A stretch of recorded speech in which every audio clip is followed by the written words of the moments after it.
What up, my freaks? RuinusInsight here with part 7 and the very last part of my Total War Warhammer 3 Eltharion the Grim High Elf Melee Only Mini Challenge campaign. So as we saw last time, we've reached nearly reached the objectives for the short campaign victory. All the enemies necessary are destroyed and only 3 settlements need to be occupied, looted, razed, or sacked, which should be no problem as Eltharion is certainly near to them, and should be able to achieve that fairly quickly. And what we're going to try to do for this particular last episode finale is get at least one more huge glorious battle for our finale battle, and then finish off the episode and the campaign with the quest battle for the Talisman of Hoeth, which we've been saving for this particular finale, which I think will be Alrighty, you may have noticed a bit of a cut, a heck of a long cut actually, as I decided to cut out about 20 turns, I don't know how many turns, a bunch of turns worth of both administration and cleaning up garbage enemies. As in, it looks like Clan Wars was destroyed, and thus there was just a bunch of traveling to all of these territories and auto-resolving their garrisons. They never recovered from the destruction of their armies by Eltharion, and thus I didn't want to bother wasting like an hour of on-screen time in doing that. So what transpired was we were able to get the last 3 out of the 30 Occupy, Loot, Raze, or Sack via auto-resolve. Clan Moors is destroyed, and we are now at war instead with the Crooked Moon, who have, while we were auto-resolving this, were auto-resolving the Disciples of the Maw. In addition to that, I figure rather than showing the admin, I'd rather show the final battles, as in just do a battle-heavy final episode. Probably should have actually just taken out the admin for the entire campaign, but here we are. Should at least be a pretty epic finale. Looks like Eltharion is surrounded by 3 full stacks with a bunch of ARACHNAROKs as well, of a Crooked Moon, and that, I think, may make for the best battle of the campaign, if he manages to survive it, because, well, I've put him into a situation where either he survives, or we lose. I've also thought felt it was bad not to try out the Swords Masters of Hoeth, so that we, use the arguably best melee unit, at least in terms of dishing out damage, that the High Elves have in terms of infantry, so we are recruiting a bunch of them now as well. I don't know if we'll actually recruit this many. In fact, what I probably should have done was switch you to Rally Citizen Militia, and I may still do that right now. But anyway, hopefully we'll get a few more of these guys out of this army, and then use them to get a few battles going as well. This way, we will hopefully get nice battles here, and then finish it off with the Talisman of Hoeth for the finale of the finales. Anyway, let's level up Eltharion, let's end the turn, and let's fight some orcs, shall we? Eltharion, you have only 1 point to assign, and you're going to get Hand of Glory only because you have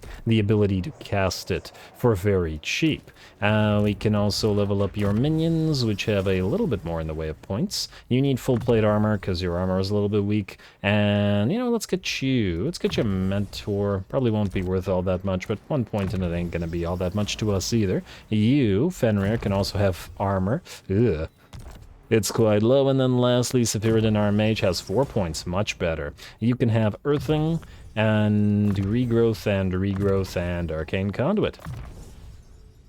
And we'll still get Shield of Thorns and Flesh to Stone and whatnot, but I think the healing is the main thing here. Alright, here we go. Let's see if the enemy all decide to attack Eltharion, because that's what I'm hoping will happen. Don't be afraid. I hope they don't get distracted by the ogres. Crooked Moon. Oh, okay, well, actually, while they are distracted, their armies are still nearby to each other, so Eltharion should be able to reach them. Damn, I was really expecting the battle. Don't tell me. Okay, no, I'm sure they'll still come for us. Going to... Lilith's Blessing, I guess, just to channel a little bit. Yeah, why not? The latest blessing, and then let's move here, and they should all attack us. Maybe, there's 4. Okay, now they have to attack us. There's 4 of them. In fact, I probably should have gone into an encamp stance for this, but it's too late now. And, look at that little tiny army here. What do they have in terms of garrison? A bunch of gobos, probably not worth fighting. Also, wait, before I forget, you are still very cheap, so we'll do this, and... get them at a higher rank. Alright, fine. 1, 2, 3. Maybe I shouldn't have canceled that. No, it doesn't matter. And this will take 5 turns. Is that too many? Let's do 6 like this. 4 turns. Ain't too bad. And we could also do more out of the global recruitment. We do have the cash for this, if we want to use it right now. Make a giant pile of... swordsmen. But we won't be able to afford them per turn. They're too expensive. That's the issue. Alright, I guess we'll just recruit them from here. That's fine. And you can join this army as well. Lorem, can you actually fight this? I mean, there is an ARACHNAROK there. Or do we wait? I'm just wondering, maybe it'll be better to wait and actually not waste this fight and then fight it with the... fight it with all of these guys instead, because what if these guys aren't able to recover after all these armies die like clan wars, and then we won't be able to get a good fight for them? On the other hand, I don't know. Hard to say. Oh, these guys aren't very buffed either. They could take so much damage. You know what? I think we'll wait. Let's do... It's a chance to fight in a rank now, but it's just a pile of spears, damn it. Alright, you know what? Just stay here for now. Just stay like this. We'll wait for the troop ferry to ferry your troops over. Let's also see if there's any buildings to build. And I said I was going to cut out all the admin, but I lied. Let's also get the farrier here so that we can get some silver helms accessible. And let's end the turn. Hope all 4 armies now attack. Outpost, Ord, building, and turn. Come on. You know you wanna, there's 4 of you. Don't you run from Eltharion now. Yes? Please? Yes, alright, there it is. Pyrrhic victory apparently. 1, 2, 3, 4. And an extra pair of... Oh, it's 3 plus the... 3 plus the Wa, but the Wa, despite being a tiny Wa, of course has 2 Lava ARACHNAROKs, tier 5 units. Alright, I think this one we can consider to be the actual finale battle. This is going to be a heck of a fight, and I don't think that we're going to get better than this. So, yeah, if we even manage to survive it. Let's give the leadership banner to, I'm gonna say, the Rahagris Pride, since they're somewhat likely to get damaged. And then let's get to it.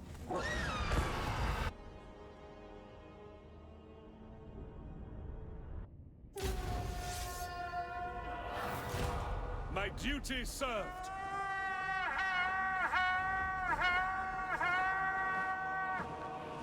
Alrighty, here we go. I'm excited to the point of not knowing whether we can actually pull it off. 6 enemy lords and heroes and 6 ARACHNAROKs. 1 for each lord and hero, I guess, on the enemy team. That alone would be concerning, but that is just the beginning of what they have. They have about a full stack of various cavalry and chariots, a full stack of melee, by which I mean 20 units of each of those, and each of those about a half stack of range, and then I haven't counted the monstrous infantry and other miscellaneous units, but it's gonna be a lot to deal with. Well, let's see if we can. Alrighty, well, Eltharion's going to move in. He, at the very least, is not afraid of anything except the ARACHNAROKs here, and this is the first 3. We'll be getting the other 3 later on. We are going to try to do a little bit of damage and annoy the enemy with Eltharion and Fenrir here, just to try to force the enemy to attack us, to kick the anthill. And see if we can get that going. Also, if we can destroy a few of those pump wagons and prevent them from charging our back lines or our flanks, that would be great as well. Alright, do your best to damage them, Stormwing and Eagle, who doesn't have a name.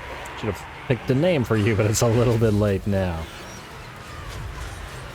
Alrighty, and how's the rest of the enemy army? Yes, it is kicked, it is annoyed, and it is heading directly towards us, and here come the reinforcements as well, and plenty of them, I should say. We're gonna take positions in this, well, the safest location, I think, that we've got here. A little impassable terrain here, a little impassable terrain protecting at least one of our flanks, and we're gonna try to hold off the ARACHNAROKs as they hopefully head en masse into the center here. Of course, we won't be able to rip anybody apart with our magics, because once again, we're not using damaging magics, so I'm just gonna have to hold the melee line in a good old-fashioned way. Anyway, looks like one of the enemy lords, and I do say luckily, is on a wyvern, which means we can fight it in the air, and Eltharion should be able to beat it one-on-one. But we're not even going to do it one-on-one. Just to speed it up a little, we're going to have the noble help out. I'm a little bit too afraid of the noble getting surrounded and killed when he doesn't have Eltharion near him.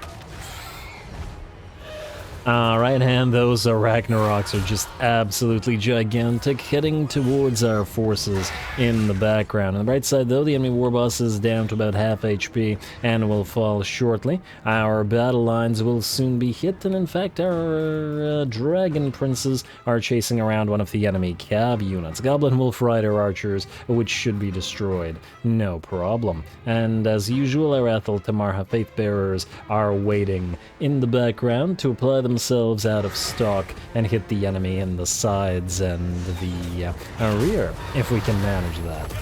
There may be too many enemy units on the field to pull that off. Anyway, down goes the enemy lord, got that cage on him just before he got wrecked together with his wyvern, and now we're okay. Looks like Eltharion's gonna get hit with his spirit leech, but I would imagine he should be able to survive that. Oh, he's actually close to about half HP. Gonna have to be careful, 25% ward save, and Eltharion has no spell resistance. I didn't even realize that. It's a little bit concerning. But anyway, here comes the main enemy force. Well, actually, half of the main enemy force. There's plenty more reinforcements that can't move onto the field, considering that there's already 40 units on it. On the bright side, I suppose this does keep us from getting hit by 6 ARACHNAROKs all at once, and the enemy will have to limit themselves to 3. Alrighty, Squigs hopping in, and here come the spiders. Squigs fortunately don't have enough mass to get through the battle line, but it looks like the ARACHNAROKs might be able to do so. Alrighty, now just try to hold as best you can. More forces are coming in from the side as well. Another ARACHNAROK leading the trolls, but we do countercharge that with both Eltharion and Fenrir, and hopefully we can bring down the trolls and this ARACHNAROK and keep the flank safe. The reason I prioritize this flank over the center is because we're sending our Assyrians, Flame Keepers, Keepers of the Flame, whatever.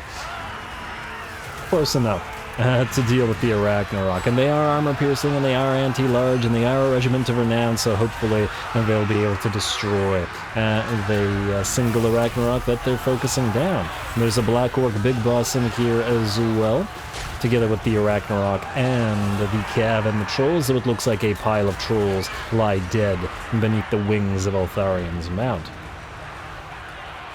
ARACHNAROK's nowhere near to down, though, as it is still above half HP, though the white lines will hopefully sunder its armor and help it go down a little bit quicker. Since our Silveran Guard are relatively lacking in armor piercing, it should still be an issue for them, but at least they can poke away and deal with the relatively easy-to-kill regular infantry that the enemy has brought. Alright, and just fighting around the ARACHNAROK now, and how are we doing over here? Looks like both of the spiders are getting close to about half HP. Over in the background we have our dragon princes running amok and destroying as many of the enemy range units that they can find. We've also chased down one of the units of Snotling pump wagons with the Rahagras Pride war lions, and frankly, throughout this campaign, they've been pretty good at doing this sort of thing, and I'm glad that we were able to get them. In particular, to chase down pump wagons and other It looks like that lion tried to bite the other lion's tail. I just saw something in front of it and it was just like, I got a bite. Nothing else to do. Anyway, our Athel Tamara Faithbearers are now starting to head into battle. There will be some fighting among those flankers there, and it looks like another enemy unit of trolls got destroyed, or else perhaps caught, as in that might have been another unit of trolls. Anyway, keep holding. The Arachnaroks still have to be brought down, but right now Eltharion is going after the enemy Black Orc Big Boss. Actually, that's our noble. Eltharion just chased down the enemy lord, who is escaping, and is now coming back. Alrighty, continue holding the line. This Arachnarok is nearly done for. The other two are still fighting, and ooh, those spinny loons. The Night Goblin Fanatics. They certainly damage the enemy, but they can damage our Silverian Guard pretty badly as well, so we do have to be careful. And look at our glorious, staunch line of spears. The enemy is still unable to break through them despite their insane numerical superiority. And we do have enough in the back here to continue. I'm losing my voice a little bit. And we do have enough in the back to continue fighting the Arachnaroks. And there we go, looks like Eltharion has brought the first of them down. Still two left, and, well, actually there are three more coming in, but these two are still in the main line. And looks like this one is nearly done for as well. Gotta see at least one of the death animations. What a glorious battle. Alright, they're helping each other, but here comes Eltharion and Stormwind. I wonder if Arachnarok spiders are edible. That's a lot of spider meat.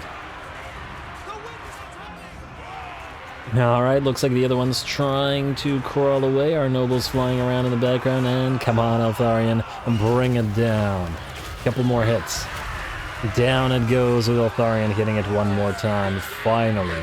And let's check back on what's going on. Still reinforcements remaining. That means there's still 40 enemies left on the damn field. The enemy also has artillery, but fortunately the artillery are moving onto the field fairly late, so they're going to take a little bit of time.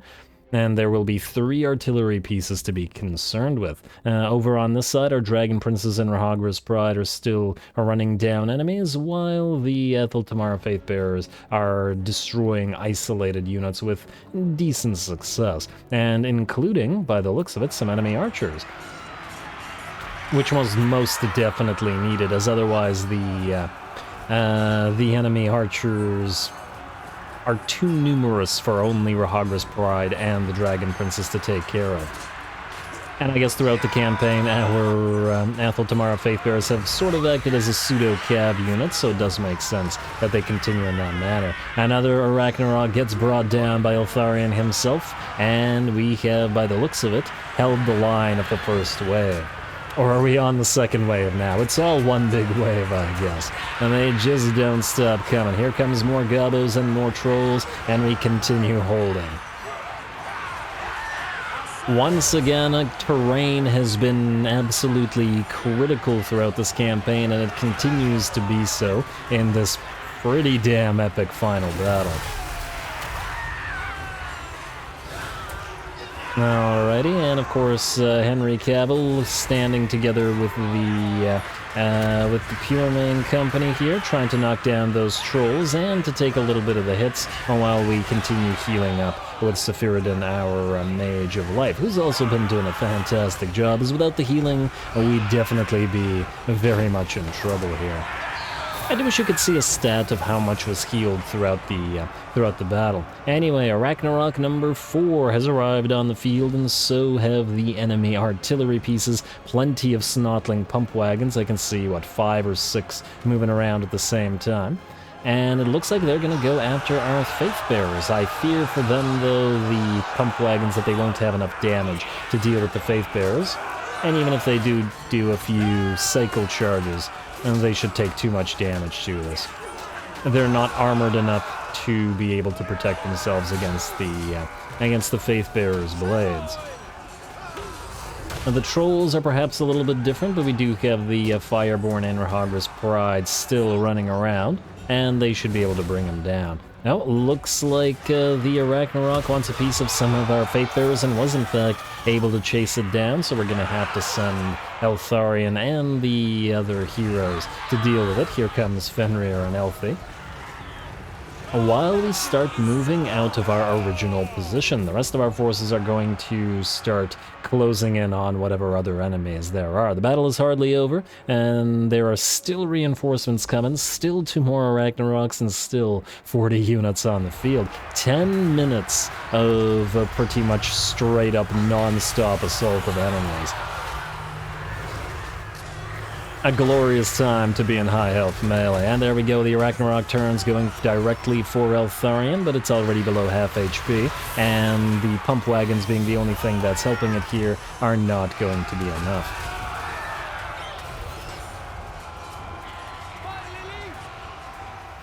I'm just trying to get some awesome shots and keep my voice from failing. There, those Phoenix Guard, wanted to see them in action a little bit, so let's watch them take down some trolls while seeing the ARACHNAROK presumably go down in the background. Here comes some more squigs, together with some regular gobos, but they're certainly not bringing down the Keepers of the Flame.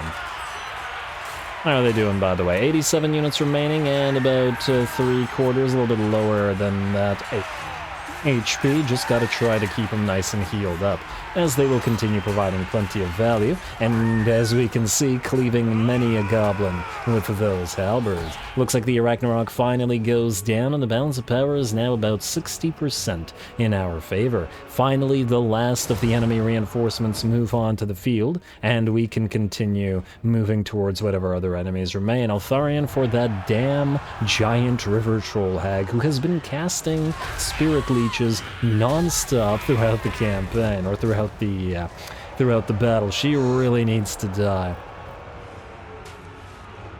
And in fact, earlier I tried to get our forces to force her to shatter, but she routed and then came back. And on top of that, regenerated plenty of her HP because she has troll regeneration. That said, it looks like it will not be enough, as finally the enemies fail and begin to shatter all over the map. The last 2 ARACHNAROKs do not join the fight, as army losses are enough to shatter the rest of the army. Plus, we managed to kill off pretty much all the enemy lords and heroes, with the exception of the river troll hag, and that can't be good for their morale.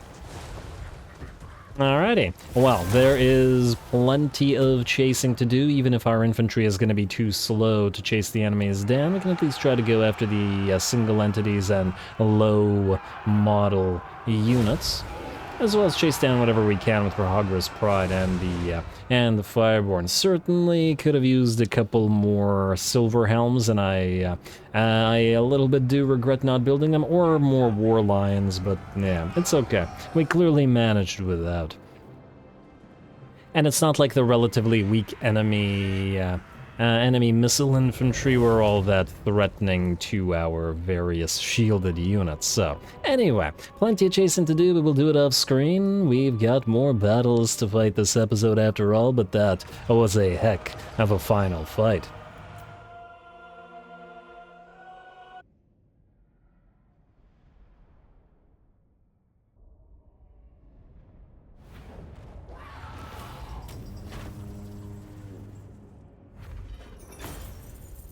Alrighty, now that is what I call a finale battle. 10,000 gold for it and 10,000 XP as well, putting Eltharion up to rank 47. Man, I didn't think we'd reach rank 50 in this campaign, but it looks like we'll certainly be capable. 3 ARACHNAROKs deleted, 2 enemy heroes and the enemy lord, and then another enemy hero and another enemy lord, and man, were we against a lot of enemies. I would have loved to have brought down the other 2 ARACHNAROKs from the WA, but I guess it won't matter. We could get a little bit of extra money, but I think we'll go forced labor for this, but it's not getting better than this. That was most definitely the final battle, and well, not final enough for the enemies. 2 more WAs and Interesting. The Was are very similar to each other and both have a free ARACHNAROK. I thought that when an army lost, its Wa disappeared, but this was the Wa that we fought last turn. That's fascinating. I wonder why it didn't disappear. Maybe I don't know how Was work exactly. Why would you follow a lord who not only lost, but actually got killed? The Wa should really have disappeared. It won't make any difference, of course, because we'll still annihilate the rest of these guys in battle number 2, or finale battle part 2. Here we go again.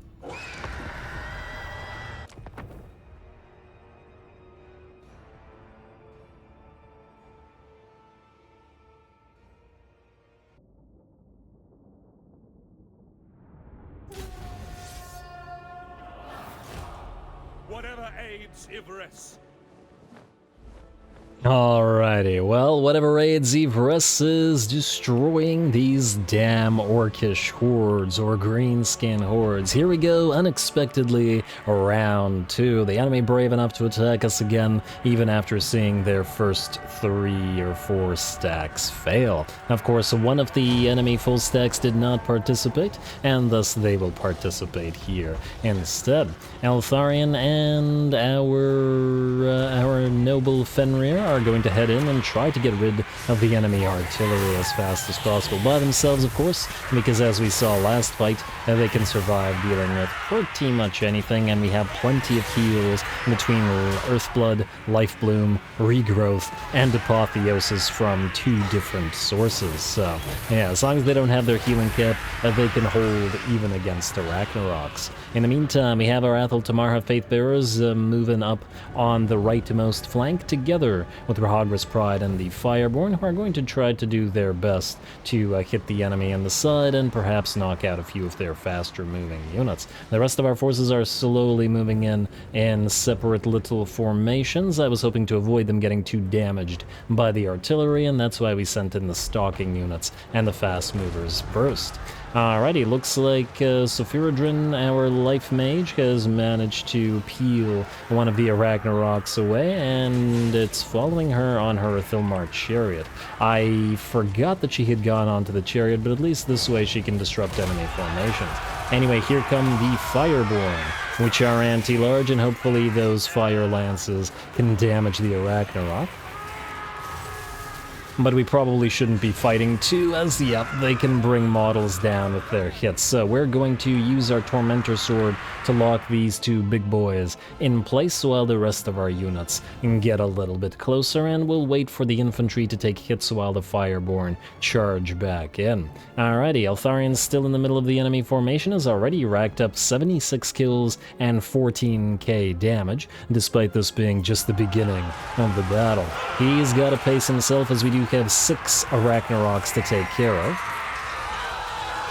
And we're also going to have to be a little bit more careful. There is danger here of taking too much damage to our Faithbearers. They are not anti-large, and thus the matchup here isn't as favorable, rock, paper, scissors wise. Oh. I just saw that Arachnarok pick up one of the infantrymen and damn, crush another one of the infantrymen. And throw them, huh. You know what, I've never seen that animation before, but it's nice to see it now. I mean, considering the amount of Arachnaroks that the enemy has, damn well we should see all their animations rather. Anyway, here come the Lava Arachnaroks coming in from that Wa, and looking pretty fantastic, you have to admit. In fact, the Howdah with the forest goblins on top, it looks almost odd on the Lava Arachnaroks compared to the regular Arachnaroks. I feel like they should have changed the model of the Howdah just slightly up here, and just to go with the theme that the Lava Arachnarok is bringing. Still, fantastic model either way. And here come some of those Lava Spider Rider archers, whatever. I mean, they're still Forest Goblin units, right? So, yeah. Even if it doesn't say Forest on them. Alright, Athel Tomorrow Faith Bearer is still moving in, but taking more damage than we otherwise might like, as the enemy keeps hitting them with monstrous units and with those pump wagons. Obviously, we would be better off having our Silveran Guard and our other elites that are anti-large deal with them. But here they come. And here's the Pure Main Company as well to add a little bit of that armor pierce to the spear line. I definitely enjoy watching the ordered ranks with all of their spears out and just watching the spears and go in and out into the enemy formation. It's a Slaneshi giggle. And there we go, and then the white lines are going to break through a little bit to add some great axe action as well. How are we doing in terms of bounce of power? Still, well, it's actually in our favor now, just only a little bit, and there's still plenty more enemy units to destroy, including all of those damn Arachnaroks, which are still just absorbing so much HP. Eltharion is here working on one. Fenrir, our noble, is dueling one of the other Arachnaroks, and is doing a pretty good job at it, being roughly even with it, considering it's a tier 5 monster. And our Fireborn are killing off another one, together with our Life Mage, keeping them nice and healed. And it looks like this Arachnarok will rout, and somewhere our Lore Master, Henry Cavill, is going after another of the Arachnaroks. Man, how many of these Arachnaroks are there today? Pretty glorious time. Alrighty, and how are we doing now? The balance of power shifts further into our favor. They're about, let's say, 65-70%. Our Hogwarts Pride have also moved in and stopped the reinforcing artillery from firing, and hopefully they'll knock them out before taking too much damage, and then getting back into the fray to chase enemies down. You are good boys. You get pets. Also, you get pets. There we go. Alrighty. At least the artillery here won't be able to threaten our melee line in this manner. How are we doing on the Arachnaroks? Looks like this one has shattered, this one's only routing and will return, and this one has rallied, so we're going to have to deal with them, but they have started to lose a lot of HP, and they're certainly not coming away favorably in this engagement. Our noble has just brought down one of the enemy lords as well. And honestly, at this point, the cage doesn't even really matter. There we go. Very nice. Eltharion brings down yet another big spider. And now we're giving chase to as many of the enemy units as we can and moving in for yet another big spider while trying to bring this one down. And it's fire versus fire. Funnily enough, this is not a great matchup because the Lava Arachnaroks have a 40% fire resistance and the Fireborn do fiery damage, which means this thing will be much more resistant to it. And fortunately, with Eltharion and the Noble around, they can hopefully help out. And the Fireborn might be able to keep it in place to allow our infantry to chase it down as well. We are chasing, but the battle is hardly over as a lot of the enemies are moving back and then will rally. Looks like Henry Cavill managed to damage the enemy lord here heavily as well. With the help of Assyrians, keep flame keepers. Keepers of the flame, close enough.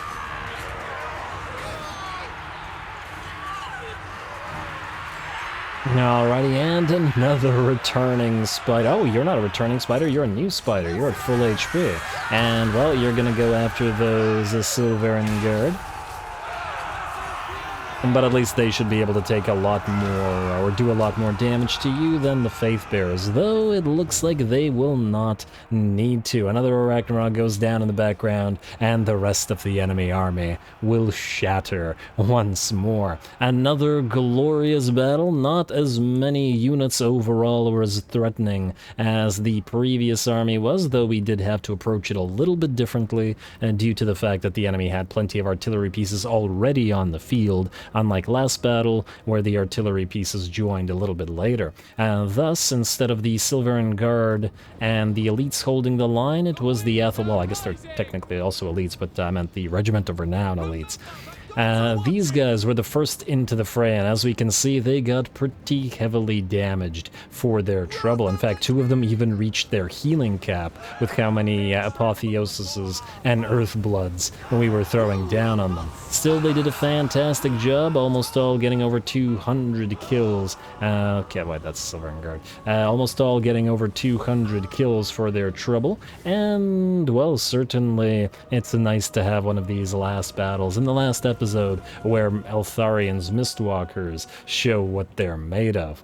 But to be fair, they've been showing what they were made of throughout the campaign. Also, these destroyed pump wagons look kind of like gravestones, which is kind of neat and appropriate. Anyway, we've got chasing to do, but I can do it off screen, so let's see what else we have in this particular turn.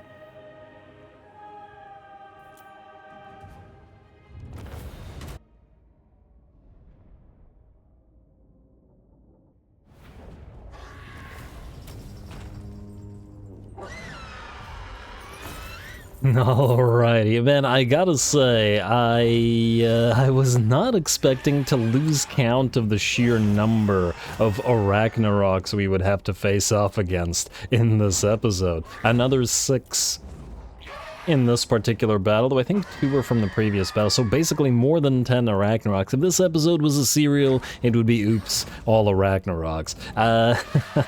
Not that I'm complaining, mind you. Once again, a heck of a finale battle for Eltharion's melee troops facing off against all those monsters, especially considering they wouldn't be as effective against the monsters without any range. Very, very nice. And once again, I'm sure we got tons and tons of damage on basically everybody. Actually, not as much on the pure main company, but they were a little bit late to the battle. Eltharion got 28k, and otherwise we kept ourselves reasonably well healed up. Let's force labor as usual, or once again, and you gotta be kidding me. Alrighty, and oh, these guys are going to attack Alorum. Okay, I wasn't expecting that, but you know what? Considering this episode just gonna take me many hours to record and edit, and so with all these battles, you have 2 Swords Masters of Hoeth, and I'm gonna consider that good enough, presuming that this army actually survives this. We can see more Swords Masters next time I do a actual full-fledged High Elf campaign. So let's fight this battle, and just have watch the Swords Masters do their thing, and then right after that we'll do the final quest battle and call this campaign. Here we go.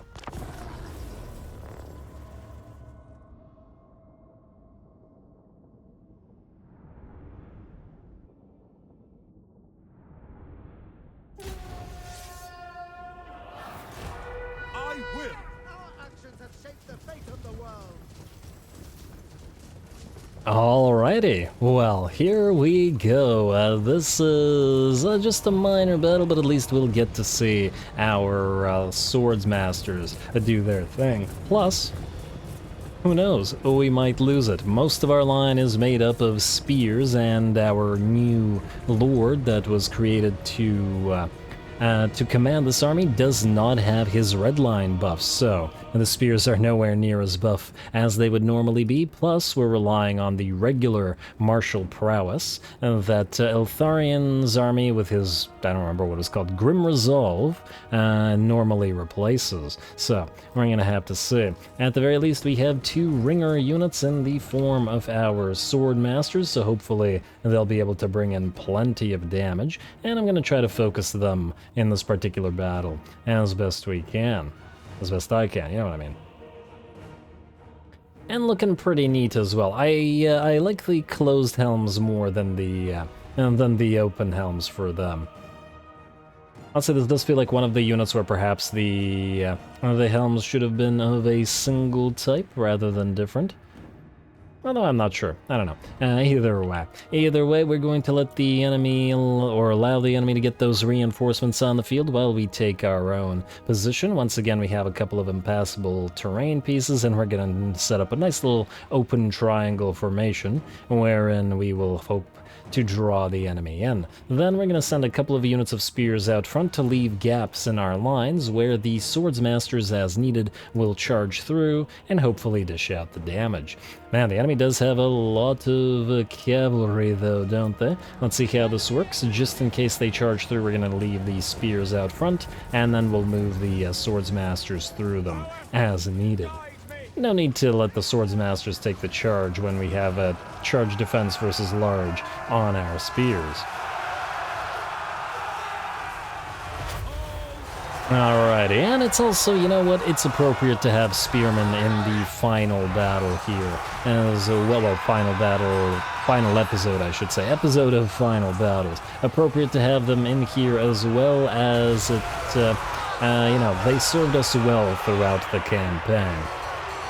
Alrighty, and finally the swordsmasters do get stuck in. Looks like they'll be working on some boar boys to start off, but the boar boys want no part of this and try to go after the spears instead. Alright, well, we can mince some gobos instead, even if the armor piercing is a little bit wasted. It looks like the swordsmasters are acting almost like executioners, seemingly cleaving a goblin apart with a single blow with every strike. And there we go, lovely to see some great weapons on our team, other than the ones wielded by the 2 regiments of renown in Eltharion's army. What kind of melee campaign would it be with no great weapons, after all? Alrighty, and more of our swordsmasters, are trying to loop around the enemy. We do have another one right in the center of the fighting where they're trying to hold off trolls, the ARACHNAROK, goblins, and savage orcs, all at the same time with whatever spears are still holding. Alright, dude, don't turn your back on the enemy. Seems like a bad idea. Alrighty, how are we doing otherwise? Bounce of power is in our favor, though not by much. The flanks are doing, by the looks of it, fairly well, and in fact, we're getting a few extra units pushed around the flank to try to envelop the enemy army. In fact, we're going to move around this unit of Lorm Swordsmasters to try to hit more enemy units in the back at the same time. As in to be more widely distributed through the enemy's back line. Oh, and the enemy ARACHNAROK still moving through, and the fact that there is an ARACHNAROK present here. This is the ARACHNAROK final episode. I guess the AI really likes building these things, huh? Oh, good job to it. Alrighty, there's our little pile of swordsmasters swinging away. And of course getting healed by the Earthblood as well. Alright, move on in and hit whatever you can get your great swords on. And I'll have to see those great swords flick one of the tiny little gobos away. Before sending them flying. Alright, the balance of power continues to climb in our favor at about 70% now. Our spears and swords continue to hold, and the enemy has failed to breach the lines. It also looks like our new prince at level 4, and our new lore master have managed to hold the ARACHNAROK spider off and have nearly destroyed it. Of course, together with the spears and the great swords, or the swords masters that said ARACHNAROK was right in the middle of. Perhaps not the best matchup for the swordsmasters in that particular case, but hey, there's plenty of different targets for them to choose from in this battle. Or at least there were, as the enemy numbers begin to dwindle. The infantry, plenty of them have already routed, and it looks like, there we go, they will all rout at the same time, and the trolls and infantry alike will abandon the fight and give it to us. Fantastic. Fantastic, and great job to the swordsmasters. 148 kills, very nice. I don't know whether the damage is good or not, but I assume that it is. The reason I don't know, rather, is because it has to be compared to the spears, and probably better compared to the Aval Tamarha Faithbearers. Anyway, well done to you, swordsmasters, and I'm happy you got to show up in this campaign. We will chase off-screen.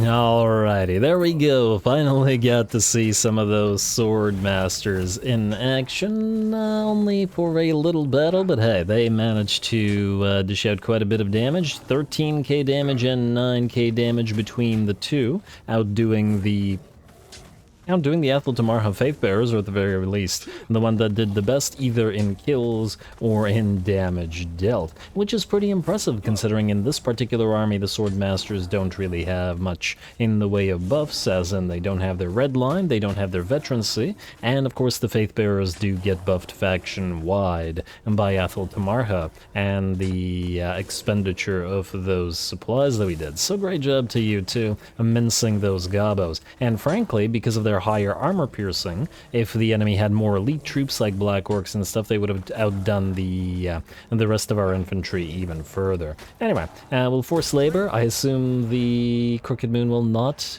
deign to attack us again after all those times. Oh well. That's great. Followers of Nagash destroyed. Damn, well done to Camry. Very impressed. Look at that. I guess we were right to be reasonably allied with them, and maybe we should try to... Well, I guess it doesn't matter now, as the campaign is just about done. We got one more thing to do. And a brutal business for the final battle. So, what do we have here? It's just the remnants of the armies we destroyed. Not enough, I think, to be worth fighting. Just a bunch of gobos and stuff. Instead, hurt though we are, for our final battle, we will fight the quest battle for the Talisman of Hoeth. Let's level up Eltharion for this one final confrontation, giving him, let's say, I don't know, 1 point in... We want a point in Soul Quench. We never use it, and we never will, because it's a damaging spell. I just want evasion. Doesn't matter. Just take Soul Quench and... Oh! What? Oh, we can't get this until we get the Talisman of Hoeth. Oh, and we just straight up... Well, the irony is real. Fine then. Eltharion, you can have a little bit more armor. And a little bit more charge, and then we have 2 points to assign, 1 for evasion and then 1 for Ward of Hoeth, not that that will matter. And let's do the rest of the level ups as well. What are you missing? We get your Woundmaker to hit harder. Yeah, why not? You're at... Oh, actually Blade Master would be better here for Henry, because he had relatively low attack. We get Valor of Ages, but it'll be non-functional here. Maybe wait. 1 point in Blade Master, 2 point in Valor of Ages. Then we'll have Fenrir the Sentinel. He already has Valor of Ages, but he can have... Well, he actually has everything that makes him fighty, doesn't he? So we could get him some speed. He does have... Well, actually, no, he's already incredibly fast. It doesn't really matter. Expeditious Endeavor, get just some speed, bud. And maybe I should have gotten missile resistance, but one battle isn't going to change anything. We could do Shield of Thorns, we could do... You know, let's actually get you Ward of Hoeth, because you do hurt yourself periodically via Miscast and via your Forbidden Rod. And we won't be using Dwellers Below or Awakening of the Wood, so I guess Flesh to Stone, Shield of Thorns... You know what, let's actually max out Shield of Thorns. Maybe we'll see some interesting damage coming off of Eltharion being in the middle of everything while doing it, and then get back to that spell resistance. Alright, everybody's good. I don't believe we have any more items that we... Oh, we have a Luckstone, Gambler's Armor. Not that I think that we'll need them here, but you know what, why not? You have a Dawnstone, and you have a... You have the Sacred Incense, which is a ward save missile resistance. You're not losing that. Oh, well then I guess we don't really have anything. Alright, it's fine. We don't even need it. Lilith's Blessing, I take it we can't teleport while we're in the stance? No. Fine, we'll go to regular stance. And we'll give this a read for our final battle. Although we had the final battle, but the final battle of the campaign. A lone rider, bloodied and exhausted, has appeared at the gates of Yvresse, a lore master and member of the secretive Keepers of the Stones, whose task it is to maintain the Waystones of Ulthuan. Before collapsing, he reveals the dire news that the foul forces of chaos have somehow discovered the hidden Waystones and are set upon destroying them. The destruction of the Waystones would threaten not just the power of Eltharion's Talisman of Hoeth, the source of his magical abilities, but also the very fabric of reality. With the enemy's next destination determined, Eltharion sets out to intercept them at the next Waystone being targeted, the winds growing ever stronger as he draws close. And hey, oh, it's against chaos. Oh, fantastic. And frankly, all of existence, the very fabric of reality being targeted, seems like a final battle type of battle, and does it not? What do we have here? Close victory, medium casualties. They have Exalted Lord of Change, nice, and some aspiring champs, a bunch of Chaos Warriors of various types, and a Soul Grinder as well, plus a foe that we've not yet faced, so I'm going to quick save this in case the game crashes, because it occasionally does. And after all the work I put into this episode, both off screen and on so far, I would be so salty if it crashes and my recording dies. Anyway, here we go. One more battle.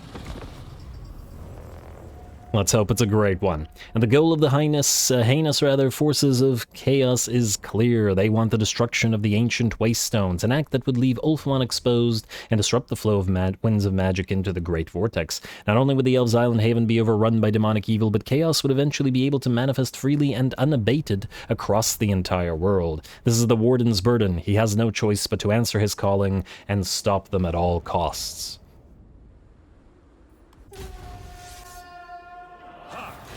Kinsmen, it is now clear that the weakening of the talisman was not without reason. The medallion's connection to the ancient Waystones has revealed a dire fate. This ruinous host of chaos seeks to destroy this Waystone and all others that protect Ulthuan.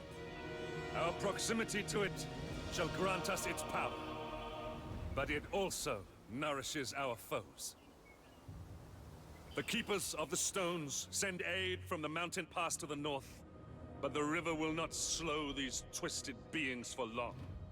We must hold this position to the last. If we fail, Yvresse will fall, and all Ulthuan will be next. The fate of the Vortex, nay, the entire world, rests on our shoulders.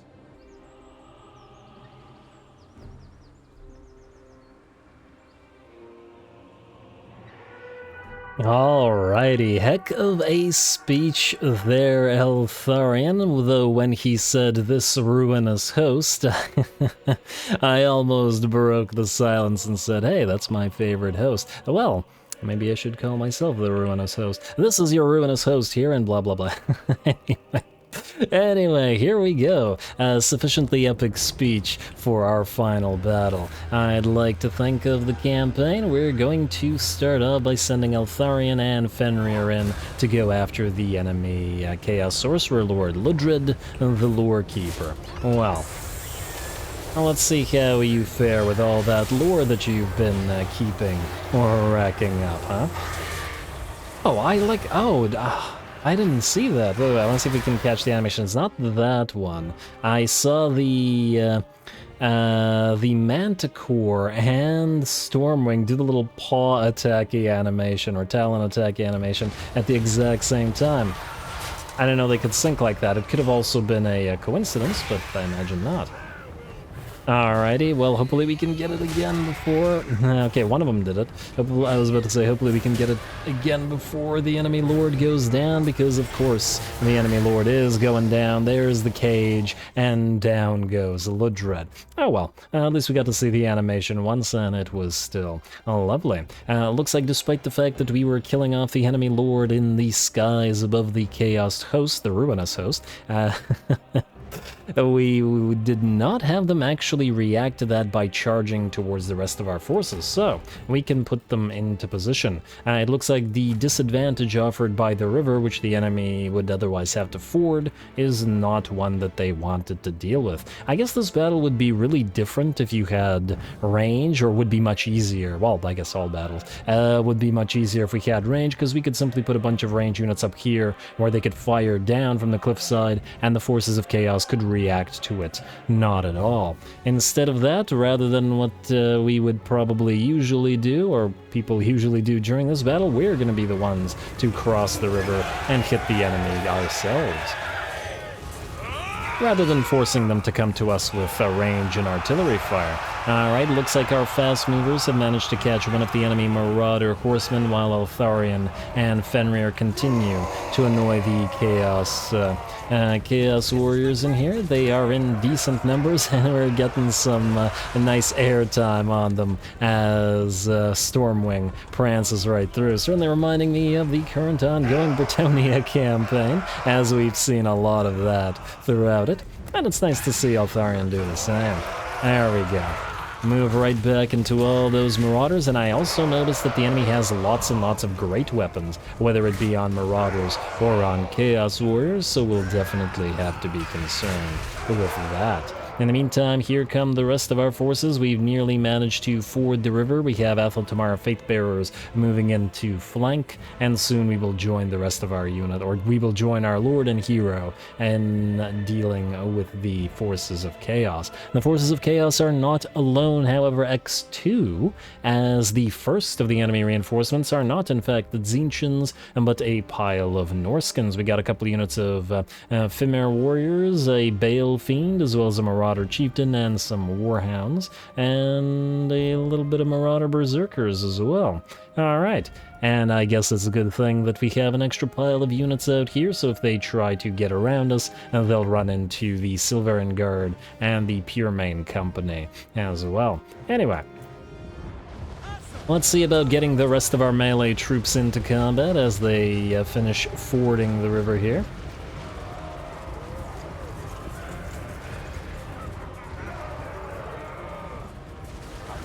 And get ready to finally join the fray. There we go, spears down. And there we go. Alrighty, now Silverin Guard versus Chaos Warriors. I do wonder, what's the comparison like? It looks like we do outstat the enemy, but we do have a lot of buffs and upgrades and maximum veterancy on our Silverin Guard as well. Of course, the maximum veterancy is also going to do quite a bit. And that said, the enemy still has 100 armor in the Silverin Guard. Armor piercing is at, let's see what we have here, is at only 11, very little. So perhaps in a matchup the Chaos Warriors might still win just by virtue of being armored. They're probably a lot better off using the Great Weapon Chaos Warriors as well, and there are Great Weapon wielders right here. And there should also be a unit of aspiring champions whom we have sent Eltharion and Fenrir to try to deal with. Don't want these guys among our poor Silverin Guard, as they would probably rip them apart, and this way at least we can hopefully knock a few of their models down with our super elites. Over in the background we've got those Atheltamara Faithbearers still trying to move in and flank the enemy. The 33 speed not really doing it for me this time around, but it's okay. More enemy reinforcements have arrived as the enemy's second or third, I guess, Lord, an exalted Lord of Change, enters the battlefield, and Forsaken, Spawn of Tzeentch, and a Soul Grinder are also gonna try to move in and help. Hopefully we can destroy most of the enemy first army before the reinforcing armies get here. And though it remains to be seen if we can manage to pull it off. Ooh, and it looks like we're going to get hit by enemy magics as a Searing Doom comes down, and we're going to counter that immediately with a little bit of Earthblood healing. And though, of course, the Silverin Guard with their enchanted armor, I believe, have 40% spell resistance, 45% spell, and another 10%... oh, that's fire. Okay, so yeah, 45% spell, so still pretty damn good. And here comes the Lord of Change, Eltharion, moving in to meet and countercharge Stormwing and the Demon fighting beak to beak, talon to talon, and, well, let's just say that the enemy Lord has no chance here. Though he does have a chance to damage our Silverin Guard with all of those Searing Doom drops. Hopefully not for long, and ooh, it looks like we just got some magic javelins being chucked at Eltharion's back as the Soul Grinder gets into range. On the bright side, though, the Soul Grinder's Lord is pretty much done for as it begins its banishment. That's the word I'm looking for. Not crumbling like the dead, though its body does crumble as well. Fantastic. The Stormwing is the beak superior. Alrighty, how are we doing with the rest of the fight here? The bounce power is in our favor, though only just, and it looks like the Norskins actually bypassed us here, and we're gonna have to slowly ford the river instead. We've got some Forsaken and some Chaos Warhounds and Spawn fighting over on this side against our unit of Fireborn, who we did use the Shield of Thorns upgraded on just to, well, use it once in the entire campaign. Because it's not... I mean, it is a damaging spell, but, you know, melee reflection, I think it's an appropriate damaging spell. Besides, we only used it once, considering we just learned it. Alrighty, some Faithbearers and some Silverian Guard facing off against some Forsaken, and ooh, Penumbral Pendulum are rocking right through our battle lines. Looks like lots of magics, offensive magics, I should say, from the enemy. That's kind of neat how the Lord of Change left its staff there.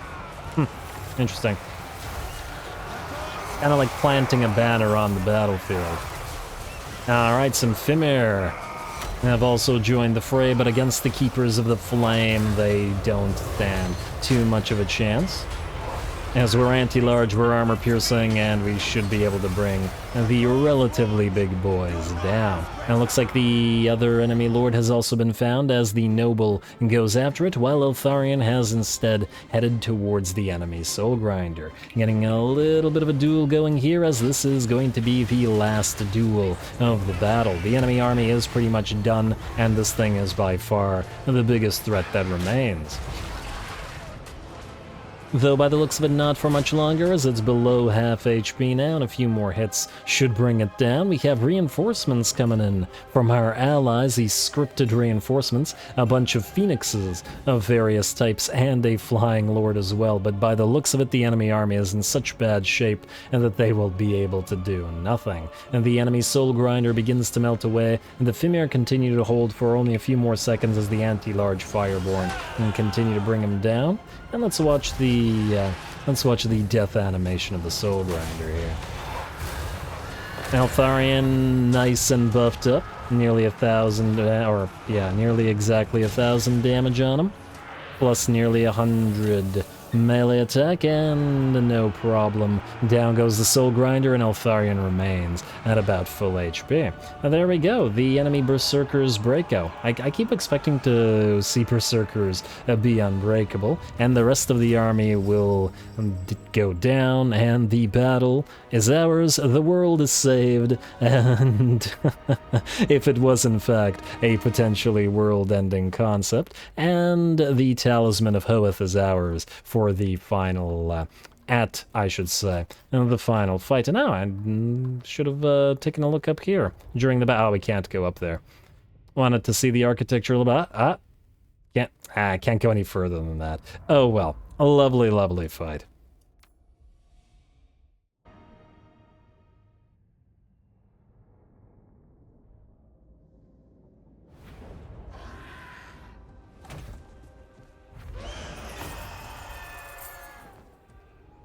Alrighty, pretty fun final fight, I gotta say, and we just reach rank 50 exactly on the final battle. Well, there's nowhere to go, no higher to climb, I suppose, for Eltharion, and frankly, his army can only get better with, replacing the Silverian Guard, for example, with the, with all Phoenix Guard or something like that, but it's clearly not necessary. Despite what this says, the allies didn't actually get any kills yet. It's all 0 on them, because they never made it to the battle. And yeah, the Norskins were a nice surprise. The Fimir Warriors in particular doing 4,000 damage, very, very respectable, and I think more than most of the Chaos forces. Aspiring champions in vanilla are a little bit disappointing compared to SFO, but nonetheless, fun to fight them, and to be fair, we did focus them down with Eltharion and with our heroes generally, so it's not surprising that they weren't really able to accomplish much, losing models and then getting knocked around